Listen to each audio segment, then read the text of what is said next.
Hi hello welcome back to my channel Govita designers. ಹೇಗಿದ್ದೀರಾ ಎಲ್ಲರೂ? ಇವತ್ತು ನಾನು ನಿಮಗೆ ಆರಿ ವರ್ಕ್ ಅಲ್ಲಿ ಚಕ್ರಿನ ಹೇಗೆ ಸ್ಟಿಚ್ ಮಾಡೋದು ಅಂತ ತೋರಿಸ್ತಾ ಇದ್ದೀನಿ. ಸ್ಟಾರ್ಟ್ ಮಾಡೋಕ್ಕಿಂತ ಮುಂಚೆ ಯಾರೆಲ್ಲ ನನ್ನ ಚಾನಲ್ನ ಫಸ್ಟ್ ಟೈಮ್ ನೋಡ್ತಾ ಇದ್ದೀರಾ ದಯವಿಟ್ಟು ಸಬ್ಸ್ಕ್ರೈಬ್ ಮಾಡ್ಕೊಂಡು ನೋಡಿ, ಹಾಗೆ ಸಪೋರ್ಟ್ ಮಾಡಿ. ವಿಡಿಯೋನ ಪೂರ್ತಿಯಾಗಿ ನೋಡಿ. ನಾನು ಚಿಕ್ಕ ಚಿಕ್ಕ ಟಿಪ್ಸನ್ನ ಟ್ರಿಕ್ಸನ್ನ ಹೇಳ್ತಾ ಇರ್ತೀನಿ, ಹಾಗಾಗಿ ವಿಡಿಯೋನ ಪೂರ್ತಿಯಾಗಿ ನೋಡಿ. ಫ್ಯಾಮಿಲಿ ಅಂಡ್ ಫ್ರೆಂಡ್ಸಿಗೆ ಶೇರ್ ಮಾಡಿ. ನೋಡಿ, ನನ್ನ ಚಾನಲಲ್ಲಿ ಫ್ರೀ ಆರಿ ಎಂಬ್ರಾಯ್ಡ್ರಿ ಕ್ಲಾಸಸ್ ಕೊಡ್ತಾ ಇದ್ದೀನಿ, ಬೇಸಿಕ್ ಟು ಅಡ್ವಾನ್ಸ್ ಲೆವೆಲಲ್ಲಿ. ಆಲ್ರೆಡಿ ಬೇಸಿಕ್ ಕಂಪ್ಲೀಟ್ ಆಗ್ತಾ ಇದೆ, ಕೊನೆಯಲ್ಲಿ ಬಂದಿದೆ. ಪ್ಲೇಲಿಸ್ಟ್ ಕೂಡ ಮಾಡಿ ಹಾಕಿರ್ತೀನಿ, ಆಸಕ್ತಿ ಇದ್ದವರು ಕಲಿಬಹುದು. ಓಕೆ, ಬನ್ನಿ ಸ್ಟಾರ್ಟ್ ಮಾಡೋಣ. ನಾರ್ಮಲ್ ಸೇವಿಂಗ್ ಥ್ರೆಡ್ ತಗೊಂಡಿದ್ದೀನಿ, ಗೋಲ್ಡನ್ ಕಲರು. ಮತ್ತೆ ನೀಡಲ್ ಕೂಡ 14 ನಂಬರು ತುಲಿಪ್ ಚಾಪನ್ ತಗೊಂಡಿದ್ದೀನಿ. ಈ ತರ ಚೈನ್ ತಗೊಂಡು ಪಕ್ಕದಲ್ಲೇ ಒಂದು ಲಾಕ್ ಚೈನ್ ಹಾಕೋಬೇಕು. ಆ ನಂತರ ಚಕ್ರಿಲಿ 2-3 ಟೈಪ್ ಬರುತ್ತೆ. ಅಂದ್ರೆ ಒಂದು ದೊಡ್ಡದು ಸಣ್ಣದು ಬರುತ್ತೆ, ಮತ್ತೊಂದು ಫ್ಲವರ್ ತರ ಬರುತ್ತೆ. ನನ್ನ ಹತ್ರ ಫ್ಲವರ್ ತರ ಇಲ್ಲ, ಆದ್ರೆ ಚಕ್ರಿಯಲ್ಲಿ 2 ಟೈಪ್ ಇದು ನಾನು ತೋರಿಸ್ತಾ ಇದ್ದೀನಿ. ನೋಡಿ, ಇದು ಚಿಕ್ಕದು ಚಕ್ರಿ. ಇದನ್ನ ಹೇಗೆ ಸ್ಟಿಚ್ ಮಾಡ್ಬೇಕಂದ್ರೆ ಇದ್ರಲ್ಲಿ ಹೋಲ್ಸ್ ಇರಲ್ಲ. ನೋಡಿ, ಮಧ್ಯದಲ್ಲಿ ಹೋಲ್ಸ್ ಇರುತ್ತೆ, ಆ ಮಧ್ಯದಲ್ಲಿ ಚೈನ್ ನ ಹಾಕ್ಬೇಕಾಗತ್ತೆ. ನಾನು ನಿಮ್ಗೆ ಚಮ್ಕಿ ಸ್ಟಿಚ್ ಮಾಡುವಾಗ ಫಸ್ಟ್ ಟೈಮ್ ತೋರಿಸ್ದೆ ಅಲ್ವಾ, ಆ ತರನ ನೋಡಿ ಈ ತರ 1 by 1 ಕೆಳಗಡೆಯಿಂದ ಇಟ್ಕೊಳ್ತಾ ಮೇಲ್ಗಡೆಯಿಂದ ಚೈನ್ ಅನ್ನ ಹಾಕೊಂಡು ಹೋಗ್ಬೇಕಾಗತ್ತೆ. ಚಕ್ರಿ ಮಧ್ಯದಲ್ಲಿ ಇರೋ ಹೋಲಲ್ಲಿ ನೀವು ಚೈನ್ ಅನ್ನ ತಗೊಂಡು ಹಾಕೊಳ್ತಾ ಹೋಗಿ. ಇದೇ ತರ ಕಂಟಿನ್ಯೂಸ್ ಹಾಕೊಂಡೋಗಿ. ನೋಡಿ, ನನಗೊಬ್ರು ಕಮೆಂಟ್ ಮಾಡಿದ್ರು, ನಿಮ್ಮ ಹತ್ರ ನೀಡಲ್ಲಿರೋ ಫೋಟೋ ಕಳಿಸಿ ಅಂತ. ನೋಡಿ, ಯಾವುದೇ ತರ ನೀಡಲು ಸ್ಪೆಷಲ್ ಆಗಿ ಸಪರೇಟ್ ಆಗಿ ಏನು ಬರಲ್ಲ. ತುಲಿಪ್ ಚಾಪನಲ್ಲಿ ನಾವು ಯೂಸ್ ಮಾಡೋದು 13 ಮತ್ತೆ 14 2 ನಂಬರು ಸಿಲ್ಕ್ ಥ್ರೆಡ್ ಯೂಸ್ ಮಾಡ್ತೀವಿ. 24 ಮತ್ತೆ 23 ಬೀಡ್ ವರ್ಕಿಗೆ ಯೂಸ್ ಮಾಡ್ತೀವಿ. ಆ ನಂತರ ಐರನ್ ನೀಡಲ್ ಅಲ್ಲಿ ಕೂಡ ಯಾವ ನಂಬರ್ಸ್ ಇರೋದಿಲ್ಲ. ಬೀಡ್ ವರ್ಕಿಗೆ ಮತ್ತೆ ಥ್ರೆಡ್ ವರ್ಕಿಗೆ ನೀಡಲ್ ಅಂತ ಕೇಳಿದ್ರೆ ಕೊಡ್ತಾರೆ ಅಂಗಡಿಯಲ್ಲಿ. ಹಾಗೆ ಮತ್ತೆ ವುಡನ್ ನೀಡಲ್ ಇದೆಯಲ್ಲ, ಅದು ಜರ್ದೋಸಿಗೆ ಯೂಸ್ ಮಾಡ್ತೀವಿ. ಲೋಡಿಂಗ್ ಇಲ್ಲದಿದ್ರೆ ನಿಮ್ಗೆ ಅದು ತುಂಬಾ ತೆಳು ಇರುತ್ತೆ, ಹ್ಯಾಂಡ್ಲ್ ಮಾಡಕ್ಕೆ ಸುಲಭ ಅನ್ಸಿದ್ರೆ ಬೀಡನ್ ಕೂಡ ಅದರಲ್ಲೇ ನೀವು ಲೋಡ್ ಮಾಡಿಕೊಂಡು ಬೀಡ್ ವರ್ಕ್ ಮಾಡ್ಕೋಬಹುದು. ಇದೆಲ್ಲ ಎಲ್ಲಿ ಸಿಗುತ್ತೆ ಅಂದ್ರೆ ಆರಿ ವರ್ಕ್ ಮಟೀರಿಯಲ್ ಸಿಗೋ ಅಂಗಡಿಲೇ ಸಿಗುತ್ತೆ, ಬೇರೆ ಎಲ್ಲೂ ಹೋಗ್ಬೇಕಂತ ಏನಿಲ್ಲ. ಕೇಳಿದ್ದೇ ಪ್ರಶ್ನೆ ಕೇಳ್ತೀರಿ. ನಾನಂತೂ ವಿಡಿಯೋದಲ್ಲಿ ಹೇಳಿದ್ದೇ ಹೇಳಿ ನನಗ್ ಬೇಜಾರಾಯ್ತು. ನಿಮಗ್ ಮಾತ್ರ ಕೇಳಿದ್ನೆ ಕೇಳಕ್ಕೆ ಬೇಜಾರಾಗಿಲ್ಲ ಅಂತ ಅನ್ಕೊಳ್ತೀನಿ. ನೋಡಿ, ಸಪರೇಟ್ ಆಗಿ ಫೋಟೋ ಕಳ್ಸೋದ್ರಿಂದ ನಿಮ್ಗೇನು ಚೇಂಜಸ್ ಆಗಲ್ಲ, ಇರೋದಷ್ಟೇ. ವಾಸ್ತವ ಏನಿದೆ ಅಷ್ಟೇ, ಇರೋದಷ್ಟೇ ನೀಡಲಲ್ಲಿ, ಅಷ್ಟೇ ನೀವು ತಗೊಳ್ಳಿ. ನಿಮಗೆ ಹ್ಯಾಂಡ್ಲ್ ಮಾಡಕ್ ಕಷ್ಟ ಆಗ್ತಾ ಇದೆ ಅಂತ ನಾನೇನು ಎಕ್ಸ್ಟ್ರಾರ್ಡಿನರಿ ಯೂಸ್ ಮಾಡ್ತಾ ಇದ್ದೀನಿ ಅಂತ ನೀವು ಅನ್ಕೋಬೇಡಿ. ನಿಮ್ಗೆ ಹ್ಯಾಂಡ್ಲ್ ಮಾಡಕ್ ಕಷ್ಟ ಆಗ್ತಿದೆ ಅಂತ ನೀವು ಫಿಕ್ಸ್ ಆಗಿದ್ದೀರಾ. ನೀವು ಮೊದಲು ಪ್ರಾಕ್ಟೀಸ್ ಮಾಡೋದನ್ನ ಕಲೀರಿ. ಪ್ರಾಕ್ಟೀಸ್ ಮಾಡದೆ ಏನು ಬರೋದಿಲ್ಲ. ಪ್ರಾಕ್ಟೀಸ್ ಮಾಡದೆ ಸುಮ್ಮನೆ ನಾನು ಮಾಡ್ತಿದ್ದೀನಿ ಅಂತ ನಿಮ್ಗೂ ಒಂದೇ ಸತಿ ಜಾದು ತರ ಆಗ್ಬಿಡುತ್ತೆ ಅಂತ ಅನ್ಕೊಂಡ್ರೆ ಅದು ನನ್ನ ತಪ್ಪಾಗತ್ತಾ? ಪ್ರಾಕ್ಟೀಸ್ ಮಾಡಬೇಕು ಫಸ್ಟ್, ಯಾವುದು ಕೂಡ ಬರಲ್ಲ. ಓಕೆನಾ? ನೋಡಿ, ಸೇಮ್ ಸ್ಟಿಚ್ ಹಾಕ್ತಾ ಬಂದೆ, ಕಂಪ್ಲೀಟ್ ಆಯ್ತು. ಈಗ ಎಂಡ್ ನಾಟ್ ಹಾಕಿ ಕ್ಲೋಸ್ ಮಾಡ್ತಾ ಇದ್ದೀನಿ. ಈಗ ನಾನು ಸೆಕೆಂಡ್ ಟೈಪ್ ಅಲ್ಲಿ ಹೇಗೆ ಹಾಕೋದು ಅಂತ ತೋರಿಸ್ತೀನಿ. ಓಕೆ, ನೋಡಿ, ಸೆಕೆಂಡ್ ಟೈಪ್ ಅಲ್ಲಿ ಹೇಗೆ ಅಂದ್ರೆ ಸೇಮ್ ಅದೇ ತರನೇ ನೀಡಲಿಂದ ಚೈನ್ ಅನ್ನ ಹೊರಗೆ ತಗೊಂಡು ಪಕ್ಕದಲ್ಲೇ ಒಂದು ಲಾಕ್ ಚೈನ್ ಹಾಕೊಳ್ಳಿ ಫಸ್ಟ್. ಆ ನಂತರ ನೀವೇನ್ ಮಾಡಬೇಕು ಅಂದ್ರೆ ಸೇಮ್ ಸೈಜನ್ನೇ ತಗೊಳ್ತಿದ್ದೀನಿ, ನಾನು ಚಿಕ್ಕದನ್ನೇ ತಗೊಳ್ತಾ ಇದ್ದೀನಿ. ಓಕೆನಾ? ಅದಕ್ಕೆ ನಾನು ಮಧ್ಯದಲ್ಲಿ ಚೈನ್ ಹಾಕಿ ಆ ಚೈನಿನ ಒಳಗಡೆ ಬೀಡನ್ನ ಇನ್ಸರ್ಟ್ ಮಾಡಿ ಮತ್ತೆ ಅದೇ ಚಕ್ರಿಯ ಒಳಗಡೆಯಿಂದನೇ ಚೈನ್ ತಗೊಂಡು ಮತ್ತೆ ನೆಕ್ಸ್ಟ್ ಚಕ್ರಿಗೆ ಹೋಗ್ತೀನಿ ಚೈನ್ ತಗೊಂಡು. ಓಕೆ, ನೋಡಿ, ಸೇಮ್ ಇದೇ ತರ ನೀವು ಚಕ್ರಿಯ ಮಿಡ್ಲಲ್ಲಿ ಬೀಡನ್ನು ಆ್ಯಡ್ ಮಾಡೋದಾದ್ರೆ ಈ ಮೆಥಡಲ್ಲಿ ಮಾಡ್ಕೊತ ಹೋಗ್ಬೇಕಾಗತ್ತೆ. ಚಕ್ರಿ ಒಳಗಡೆಯಿಂದನೇ ಚೈನ್ ತಗೊಂಡು ನೀಡಲ್ಲಿಂದ ಬೀಡನ್ನು ಚೈನಿಗೆ ಇನ್ಸರ್ಟ್ ಮಾಡಿ ಮತ್ತೆ ಚಕ್ರಿ ಒಳಗಡೆಯಿಂದನೇ ಚಿಕ್ಕದಾಗಿ ಚೈನ್ ಹಾಕೊಂತ ಹೋಗಿ. ಓಕೆ, ಇದು ಸೇಮ್ ಇದೇ ಮೆಥಡೇ ಎಂಡ್ವರೆಗೂ ಹಾಕೊಳ್ತಾ ಹೋಗಿ. ಅಂದ್ರೆ ಫಸ್ಟು ಬರೀ ಚೈನ್ ಅಂದ್ರೆ ಏನ್ ಗೊತ್ತಾ, ಚಕ್ರಿ ಮಾತ್ರ ಸ್ಟಿಚ್ ಮಾಡ್ತಾರೆ. ಅದಕ್ಕೆ ನೀವು ಈ ತರ ಸೀವಿಂಗ್ ಥ್ರೆಡ್ ಮೇಲ್ಗಡೆ ಕಾಣಿಸುತ್ತೆ ಅನ್ನೋದಾದ್ರೆ ಜರಿ ಥ್ರೆಡ್ ಇದೆಯಲ್ವಾ, ಜರಿ ಥ್ರೆಡ್ ಇಂದ ನೀವು ಚೈನ್ ಅನ್ನ ಹಾಕೊಳ್ತಾ ಹೋಗಿ.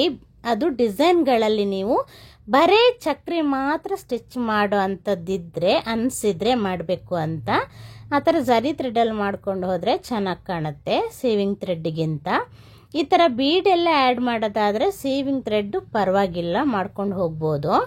ಈ ಥರ ಚಕ್ರಿ ಗೋಲ್ಡನ್ ಕಲರೇ ಇರೋದ್ರಿಂದ ನೀವು ಗೋಲ್ಡನ್ ಕಲರ್ ಸೀವಿಂಗ್ ಥ್ರೆಡನ್ನೇ ಯೂಸ್ ಮಾಡ್ಕೊಳ್ಳಿ. ಮತ್ತೊಂದು ಟಿಪ್ಸ್ ಏನು ಅಂದರೆ, ನೀವೇನಾದರೂ ಕಲರ್ ಬೀಡೆಲ್ಲ ಯೂಸ್ ಮಾಡೋದಾದರೆ ಏನು ಮಾಡಿ ಗೊತ್ತಾ, ನಿಮ್ಮದು ಬ್ಲೌಸ್ ಯಾವ ಕಲರ್ ಇದೆ ಆ ಕಲರಿಗೆ ಸೀವಿಂಗ್ ಥ್ರೆಡ್ ತೊಗೊಂಡಿರ್ತೀರಿ ಅಲ್ವಾ, ಆ ಥ್ರೆಡ್ಡಿಂದನೇ ನೀವು ಆ ಸೇಮ್ ಕಲರೇ ಇದ್ದರೆ ಅಥವಾ ಆಪೋಸಿಟ್ ಈಗ ಕಾಂಟ್ರಾಸ್ಟ್ ಕಲರ್ ಯೂಸ್ ಮಾಡ್ತೀರಪ್ಪ ಅಂದರೆ ಬ್ಲೌಸ್ ಒಂದು ಕಲರ್ ಇರುತ್ತೆ, ಸ್ಯಾರಿ ಒಂದು ಕಲರ್ ಇರುತ್ತೆ. ಆಗ ಏನು ಮಾಡಿ ಅಂದರೆ ಬ್ಲೌಸಿನ ಕಲರಿನ ಸೀವಿಂಗ್ ಥ್ರೆಡ್ಡಲ್ಲೇ ನೀವು ಸ್ಯಾರಿ ಕಲರ್ ಬೀಡನ್ನು ನೀವು ಸ್ಟಿಚ್ ಮಾಡಬಹುದು. ಯಾಕೆಂದರೆ ನಿಮಗೆ ನೀವು ಕಲರ್ ಬೀಡ್ ಒಳಗಡೆಯಿಂದ ನೀವು ಚೈನ್ ತೊಗೊಂಡು ಬರೋದು ಸ್ಯಾರಿ ಬ್ಲೌಸ್ ಕಲರೇ ಆಗಿರೋದ್ರಿಂದ ಗೊತ್ತಾಗೋದಿಲ್ಲ ಹೊರಗಡೆಯಿಂದ. ಓಕೆನಾ, ಇದು ಕೂಡ ನಿಮಗೆ ಟಿಪ್ಸ್ ಆಗಿರುತ್ತೆ. ಆದರೆ ಈ ಥರ ನೀವು ಗೋಲ್ಡನ್ ಕಲರ್ ಬೀಡ್ಗಳು ಚಕ್ರಿ ಎಲ್ಲ ಯೂಸ್ ಮಾಡುವಾಗ ದಾರ ಕಾಣೋ ಅಂಥ ಜಾಗದಲ್ಲಿ ಸೇಮು ಗೋಲ್ಡನ್ ಕಲರೇ ಯೂಸ್ ಮಾಡಿ, ಪರವಾಗಿಲ್ಲ. ನೋಡಿ, ಇದೇ ಥರನೇ ಬೀಡ್ ಆ್ಯಡ್ ಮಾಡೋದಾದರೆ ಈ ಥರ ಸ್ಟಿಚ್ಚನ್ನು ಮಾಡ್ಕೊಂಡು ಬನ್ನಿ. ನೆಕ್ಸ್ಟ್ ನಾನು ಸ್ಟೋನನ್ನು ಸ್ಟಿಚ್ ಮಾಡೋದಾದರೆ ಯಾವ ಥರ ಚೈನ್ ಹಾಕ್ಕೊಂಡು ಬರಬೇಕು ಅಂತ ತೋರಿಸ್ತೀನಿ. ನೋಡಿ, ಕಂಪ್ಲೀಟ್ ಆಗ್ತಾ ಬಂತು. ನಾನು ವಿಡಿಯೋ ಹಾಕೋದು ಸ್ವಲ್ಪ ಲೇಟ್ ಆಗ್ಬೋದು, ಆದರೆ ಖಂಡಿತವಾಗಿಯೂ ಹಾಕ್ತೀನಿ. ನಿಮಗೆ ನಾನು ಏನು ಹೇಳ್ಕೊಡ್ಬೇಕು ಅಂತ ಅನೌನ್ಸ್ಮೆಂಟ್ ಮಾಡ್ಕೊಂಡಿದ್ದೀನೋ ಅದನ್ನು ಖಂಡಿತವಾಗಿಯೂ ಹೇಳ್ಕೊಡ್ತೀನಿ. ಏನು ತಲೆ ಕೆಡಿಸ್ಕೊಳ್ಳೋಕೆ ಹೋಗಬೇಡಿ. ಸ್ವಲ್ಪ ಆಚೆ ಈಚೆ ಆಗ್ಬೋದು ಹೇಳ್ಕೊಡೋದು, ಆದರೆ ಅಂದರೆ ಹೇಳ್ಕೊಡೋದು ಆಚೆ ಈಚೆ ಅಲ್ಲ, ಟೈಮ್ ಆಚೆ ಈಚೆ ಆಗ್ಬೋದು, ಆದರೆ ಹೇಳ್ಕೊಡ್ತೀನಿ. ಓಕೆ, ನೋಡಿ, ನಾನು ನೆಕ್ಸ್ಟ್ ಸ್ಟಿಚ್ಚನ್ನು ತೋರಿಸ್ತೀನಿ. ಸೇಮ್ ಅದೇ ಥರನೇ ಚೈನ್ ತಗೊಳ್ಳಿ, ಲಾಕ್ ಹಾಕ್ಕೊಂಡು. ಇದು ಸ್ವಲ್ಪ ದೊಡ್ಡ ಚಕ್ರಿ. ನೋಡಿ, ಇದು ಮಿಡ್ಲಲ್ಲೇ ಚೈನ್ ತಗೊಂಡು ಮತ್ತೊಂದು ಚೈನನ್ನು ಅದ್ರ ಒಳಗಡೆನೆ ಹಾಕ್ಕೊಳ್ಳಿ. ಯಾಕೆ ಗೊತ್ತಾ, ಇದರೊಳಗೆ ನೀವು ಜರ್ಗಾನ್ ಸ್ಟೋನ್ ಅಂತ ಬರುತ್ತೆ, ಜರ್ಗಾನ್ ಸ್ಟೋನ್ ಅಂತ ಡೈಮಂಡ್ ಶೇಪಲ್ಲಿ ಇರುತ್ತೆ, ವೈಟ್ ಕಲರ್ ಸ್ಟೋನು. ಅದನ್ನು ನೀವು ಫಿಲ್ ಮಾಡಬೇಕಾದ್ರೆ ಮಧ್ಯದಲ್ಲಿ ಏನು ಮಾಡಬೇಕು ಗೊತ್ತಾ, ಗಮ್ ಹಾಕಬೇಕಾಗತ್ತೆ. ಗಮ್ ಹಾಕಿ ನೀವು ಸ್ಟೋನ್ ಕೂರಿಸುವಾಗ ನಿಮಗೆ ಚೈನು ಮೇಲ್ಗಡೆಯಿಂದ ಬಂದರೆ ಎತ್ತಿಕೊಂಡು ಮೇಲ್ ಬಂದಾಗ ಆಗುತ್ತೆ. ಅದಕ್ಕೆ ನಿಮಗೆ ಮಧ್ಯದಲ್ಲಿ ಗ್ಯಾಪ್ ಬೇಕಲ್ವಾ. ಗ್ಯಾಪ್ ಬೇಕು ಅಂದರೆ ನೋಡಿ, ಈ ಚೈನ್ ಇದೆಯಲ್ಲ ಅದನ್ನು ನೀವು ಚಕ್ರಿಯ ಒಳಗಡೆಯಿಂದ ಚೈನ್ ತಗೊಂಡು, ನೋಡಿ ತೋರಿಸ್ತೀನಿ ಇವಾಗ, ಮತ್ತೊಂದು ಚೈನನ್ನು ಅಲ್ಲಿ ಅದ್ರ ಒಳಗಡೆನೆ ಹಾಕಿ ಈ ಸೈಡಲ್ಲಿ. ಓಕೆ, ಆಮೇಲೆ ಮತ್ತೊಂದು ಚಕ್ರಿಯನ್ನು ಹಾಕಬೇಕಾಗತ್ತೆ. ನೋಡಿ, ಚಕ್ರಿ ಒಳಗಡೆನೆ 2 ಚೈನ್ ಹಾಕಬೇಕಾಗತ್ತೆ ನೀವು. ಅಂದರೆ ಚಕ್ರಿ ದೊಡ್ಡದಾಗಿರುತ್ತಲ್ವ, ಈ ಕಡೆ ಸೈಡಿಗೆ ಒಂದು ಚೈನ್ ಹಾಕಿ, ಆ ಕಡೆ ಸೈಡಿಗೆ ಒಳಗಡೆಯಿಂದನೇ ಇನ್ನೊಂದು ಚೈನ್ ಹಾಕಿ ಮತ್ತೊಂದು ಚಕ್ರಿಗೆ ತಗೊಂಡು ಹೋಗಿ. ಆಗ ನಿಮಗೆ ಮಿಡ್ಲಲ್ಲಿ ಏನಾಗುತ್ತೆ ಅಂದರೆ ಗ್ಯಾಪ್ ಸಿಗುತ್ತೆ. ಜರ್ಗನ್ ಸ್ಟೋನನ್ನು ಕೂರಿಸ್ಲಿಕ್ಕೆ ನಿಮಗೆ ಜಾಗ ಸಿಗುತ್ತೆ. ಆಗ ನಿಮಗೆ ಸ್ಟೋನು ಹೊರಗೆ ಬಂದಂಗೆ ಆಗಲ್ಲ. ಓಕೆನಾ, ನೋಡಿ ಈ ಥರ ನೀವು ಪ್ರಾಕ್ಟೀಸ್ ಮಾಡ್ಕೊಳ್ಳಿ ಸ್ಟೋನ್ಗಳನ್ನ. ನೋಡಿ, ಒಬ್ಬರು ಸಬ್ಸ್ಕ್ರೈಬರ್ ನನಗೆ ಮೆಸೇಜ್ ಹಾಕಿದ್ರು, ಹೆವಿ ಲೋಡ್ ಮಾಡ್ತೀವಲ್ಲ, ಬೀಡ್ ಲೋಡಿಂಗ್ ನೀಡಲ್ ಇದೆಯಲ್ವಾ, ಅದರಲ್ಲಿ ಲೋಡ್ ಮಾಡಿದರೆ ಎಲ್ಲ ಜಾರಿ ಬಿದ್ದೋಗುತ್ತೆ ಅಂತ ಹೇಳಿದರು. ಮತ್ತು ಲೋಡ್ ಮಾಡಿ ಹಿಡ್ಕೊಳ್ಳಿಲ್ಲ ಅಂದರೆ ಜಾರಿ ಬಿದ್ದೋಗದೆ ಇರುತ್ತಾ, ಅದನ್ನು ಹೇಗೆ ಹ್ಯಾಂಡ್ಲ್ ಮಾಡೋದು ಅಂತ ನಾನು ಬೀಡನ್ನು ಸ್ಟಾರ್ಟಿಂಗ್ ಕ್ಲಾಸಲ್ಲಿ ತೋರಿಸಿದ್ದೀನಿ. ನೋಡಿ, ಬೀಡನ್ನು ಯಾವ ಥರ ಲೋಡ್ ಮಾಡ್ಕೋಬೇಕು, ಯಾವ ಜಾಗದಲ್ಲಿ ಯಾವ ಬೆರಳನ್ನು ಹಿಡ್ಕೊಬೇಕು, ಯಾವಾಗ ಚೈನಿಗೆ ಹಾಕುವಾಗ ಬೀಡನ್ನು ಯಾವ ಬೆರಳಿಂದ ನೂಕಬೇಕು, ಯಾವ ಬೆರಳಿಂದ ಸಪೋರ್ಟಿವ್ ಆಗಿ ಹಿಡ್ಕೊಬೇಕು ಅಂತ ತುಂಬಾ ಡೀಟೇಲ್ ಆಗಿ ನಾನು ಕ್ಲಾಸ್ ಕೊಟ್ಟಿದ್ದೀನಿ. ದಯವಿಟ್ಟು ಕ್ಲಾಸನ್ನು ಪೂರ್ತಿಯಾಗಿ ನೋಡಿ ನಾನು ಹೇಳೋದನ್ನು ಕೇಳಿಸ್ಕೊಳ್ಳಿ. ಓಕೆ, ನಾನು ಏನು ಹೇಳ್ತೀನಿ ಅದನ್ನು ಕೇಳಿಸ್ಕೊಳ್ಳಿ, ಜೊತೆಯಲ್ಲಿ ಪೂರ್ತಿಯಾಗಿ ನೋಡಿ ಕೂಡ. ನೋಡ್ದೇನೆ ಅರ್ಧಂಬರ್ಧ ಓಡಿಸ್ಬಿಟ್ಟು ವಿಡಿಯೋ ನೋಡಿದರೆ ನಿಮ್ಗೇನು ಅರ್ಥ ಆಗುತ್ತೆ ಅಲ್ವಾ. ಓಕೆ, ನೋಡಿ, ಈ ಚಕ್ರಿಗೆ ಮಿಡ್ಲಲ್ಲಿ ನಾನು ಫ್ಯಾಬ್ರಿಕ್ ಗ್ಲೂ ಹಾಕ್ತಾ ಇದ್ದೀನಿ, ಹಾಗೆ ಸ್ಟೋನನ್ನು ಅಂಟಿಸ್ಕೊಳ್ತಾ ಇದ್ದೀನಿ. ಈ ಥರ ಕೂಡ ನೀವು ಸ್ಟಿಚ್ಗಳನ್ನ ಹಾಕೋಬೋದು. ಆನಂತರ ನಾನು ಸಿಂಗಲ್ ಬೀಡನ್ನು ಸಿಂಗಲ್ ಹೇಗೆ ಹಾಕೋದು ಅಂತ ತೋರಿಸ್ತೀನಿ. ಓಕೆ, ಚಕ್ರಿಯಲ್ಲಿ ನೋಡಿ, ನಾನು ಕ್ಲಾಸಲ್ಲಿ ಏನು ಹೇಳ್ಕೊಟ್ಟಿರ್ತೀನೋ ಅದನ್ನು ಚಾಚು ತಪ್ಪದೆ ಪ್ರಾಕ್ಟೀಸ್ ಮಾಡಿ. ಮತ್ತು ನಾನು ಫಸ್ಟಿಂದ ಏನು ಕ್ಲಾಸ್ ಕೊಟ್ಟಿದ್ದೀನೋ ಅದನ್ನು 1 by 1 ನೀವು ಕಲಿಬೇಕು.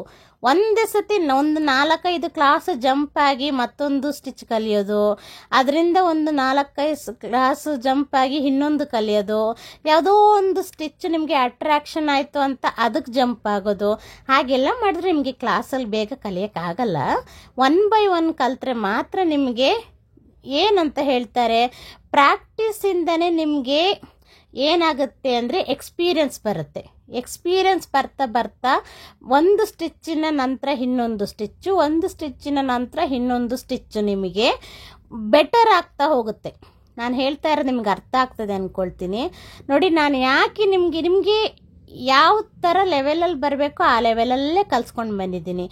ಯಾವುದು ನಿಮಗೆ ಫಸ್ಟ್ ಕಲಿಯೋದು ನೀಡಿದೆ, ಯಾವುದು ನಿಮಗೆ ಸೆಕೆಂಡ್ ಕಲಿಯೋದು ನೀಡಿದೆ ಅಂತ ನಾನು ಕರೆಕ್ಟಾಗಿ ಲೆವೆಲಲ್ಲಿ ಕಲಿಸ್ತಾ ಇದ್ದೀನಿ.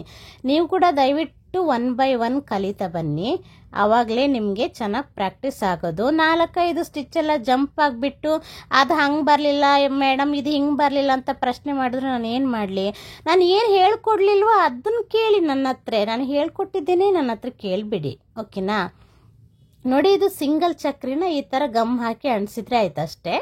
ಒಂದು ವೇಳೆ ಮಿಡ್ಲಲ್ಲಿ ಸ್ವಲ್ಪ ಗಮ್ ಕಮ್ಮಿ ಅನಿಸಿದ್ರೆ ಇನ್ನೊಂದು ಸ್ವಲ್ಪ ಗಮ್ ಹಾಕ್ಬಿಟ್ಟು ಸ್ಟೋನನ್ನು ಅಂಟಿಸ್ಕೋಬೋದು. ಇಲ್ಲ ಅಂದರೆ ಈ ಥರ ಸಿಂಪಲ್ಲಾಗಿ ಸ್ಟೋನ್ನ ಅಂಟಿಸ್ಕೊಂಡ್ರೆ ಆಯ್ತು ಅಷ್ಟೇ. ಅದೇ ಗಮ್ಮೆ ಮಧ್ಯದಲ್ಲಿ ಬಂದಿರುತ್ತಲ್ವ ಅದು ಸಾಕಾಗತ್ತೆ. ಕಮ್ಮಿ ಆಯ್ತಂದರೆ ಇನ್ನೊಂದು ಸ್ವಲ್ಪ ಫ್ಯಾಬ್ರಿಕ್ ಗ್ಲೂ ಹಾಕಿ ಆ ಮಿಡ್ಲಲ್ಲಿ ಸ್ಟೋನನ್ನು ಅಂಟಿಸ್ಕೊಳ್ಳಿ. ಇಲ್ಲ ಅಂದರೆ ಅದೇ ಗಮ್ ಸಾಕು ಅನ್ನೋದಾದರೆ ಈ ಥರ ಅಂಟಿಸ್ಕೊಳ್ಳಿ. ಇದು ಸಿಂಗಲ್ ಅಂಟಿಸ್ತಾರೆ ನೋಡಿ, ಕೆಲವೊಂದು ಫ್ಲವರ್ ಮೋಟಿಫೈಗಳು ಮಿಡ್ಲಲ್ಲೆಲ್ಲ ಅಂಟಿಸ್ತಾರಲ್ವ, ಆಗ ಈ ಥರ ಅಂಟಿಸಿದ್ರೆ ಸಾಕು. ನೋಡಿ, ಈಗ ಸಿಂಗಲ್ ಚಕ್ರಿಗೆ ಮತ್ತು ಬೀಡನ್ನು ಹೇಗೆ ಆ್ಯಡ್ ಮಾಡೋದಂತ ತೋರಿಸ್ತೀನಿ, ಓಕೆ? ನೋಡಿ, ಇದೇ ಥರ ಪ್ರಾಕ್ಟೀಸ್ ಮಾಡಿ, ದಯವಿಟ್ಟು ಪ್ರಾಕ್ಟೀಸ್ ಮಾಡಿ ಕೂಡ ನಿಮಗೆ ಬರಲಿಲ್ಲ, ಕಷ್ಟ ಆಗುತ್ತೆ ಅಂದರೆ ನನಗೆ ಹೇಳಿ. ಮತ್ತೊಂದು ಏನಂದರೆ, ನಾನು ನಿಮಗೆ ಹೇಳಿರ್ತೀನಿ ಹೀಗೆ ಮಾಡಿ ಅಂತ, ಹಾಗೆ ದಯವಿಟ್ಟು ಪ್ರಾಕ್ಟೀಸ್ ಮಾಡಿ ಕಲೀರಿ. ಆಮೇಲೆ ನಿಮಗೆ ನಿಮ್ಮದು ಓನ್ ಕ್ರಿಯೇಟಿವಿಟಿಲಿ ನಿಮ್ಗೆ ಹೇಗೆ ನಿಮ್ಮದು ಕ್ರಿಯೇಟಿವಿಟಿಲಿ ನಿಮಗೆ ಈಸಿ ಅನಿಸುತ್ತೋ ಅದನ್ನು ನೀವು ಮಾಡ್ಕೊಂಡೋಗಿ. ಆದರೆ ನಿಮ್ಮ ಕ್ರಿಯೇಟಿವಿಟಿ ಬರಬೇಕಂದ್ರೆ ಫಸ್ಟ್ ನೀವು ಪ್ರಾಕ್ಟೀಸ್ ಮಾಡಬೇಕು. ಪ್ರಾಕ್ಟೀಸ್ ಮಾಡಬೇಕಂದ್ರೆ ಫಸ್ಟ್ ನಾನು ಹೇಗೆ ಹೇಳ್ಕೊಟ್ಟಿದ್ದೀನೋ ಹಾಗೆ ಪ್ರಾಕ್ಟೀಸ್ ಮಾಡಿ, ಓಕೆನಾ? ಪ್ರಾಕ್ಟೀಸ್ ಮಾಡಿಬಿಟ್ಟು ಆದರೂ ಬರಲಿಲ್ಲ ಅಂದರೆ ಏನೂ ಮಾಡೋಕ್ಕಾಗಲ್ಲ. ನನಗೇನು ಗೊತ್ತಿದೆ ಅದನ್ನು ನಾನು ಹೇಳ್ಕೊಟ್ಟಿದ್ದೀನಿ, ಓಕೆನಾ? ತುಂಬಾ ಸ್ಲೋ ಆಗಿ ಹೇಳ್ಕೊಡ್ತೀನಿ ನಾನು, ಮತ್ತು ಬಾಯಲ್ಲಿ ಹೇಳ್ತೀನಿ ಕೂಡ, ಕೈಯಲ್ಲಿ ಮಾಡೋದಲ್ಲದೆ ಅದು ಯಾವ ಥರ ನಾಡ್ತಾ ಇದ್ದೀನಿ ಅಂತ ಬಾಯಲ್ಲಿ ಕೂಡ ಹೇಳ್ತಾ ಇರ್ತೀನಿ. ಕರೆಕ್ಟಾಗಿ ಕೇಳಿಸ್ಕೊಳ್ಳಿ, ದಯವಿಟ್ಟು ವಿಡಿಯೋ ಜಂಪ್ ಮಾಡಿ ನೋಡಬೇಡಿ. ಕ್ಲಾಸ್ಗಳನ್ನ ಕೂಡ ಜಂಪ್ ಮಾಡಿ ಪ್ರಾಕ್ಟೀಸ್ ಮಾಡಿಬಿಡಿ. ದಯವಿಟ್ಟು ಆ ಥರ ಮಾಡೋಕ್ಕೆ ಹೋಗ್ಬಿಡಿ. ನಿಮ್ಗೆ ಯಾವ ಕ್ಲಾಸು ಈಗ ಯಾಕೆ ನಾನು ಕೆಲವೊಂದು ಸ್ಟಿಚ್ ಹೇಳ್ಕೊಡ್ತೀನಿ ಅಂದರೆ ಅದು ಮುಂದೊಂದು ದಿನ ನಿಮ್ಗೆ ಯೂಸ್ ಆಗಿರುತ್ತೆ, ಮುಂದೊಂದು ಸ್ಟಿಚ್ಚಿಗೆ ಡಿಸೈನಿಗೆ ಯೂಸ್ ಆಗಿರುತ್ತೆ. ಅದು ಯೂಸ್ ಇಲ್ಲ ಅಂತ ಸುಮ್ಮನೆ ಜಂಪ್ ಆಗಿ ಹೋದರೆ ಆಮೇಲೆ ಇದೇ ಥರ ಪ್ರಶ್ನೆ ಮೇಲೆ ಪ್ರಶ್ನೆ ಕೇಳ್ತಿರಿ ಬಿಟ್ಟರೆ ನಿಮಗೆ ಬರೋದಿಲ್ಲ. ಅದಕ್ಕೆ ದಯವಿಟ್ಟು ಸ್ಲೋ ಆದರೂ ಪರವಾಗಿಲ್ಲ 1 by 1 ಕಲೀರಿ, okay? Thanks for watching. Thank you.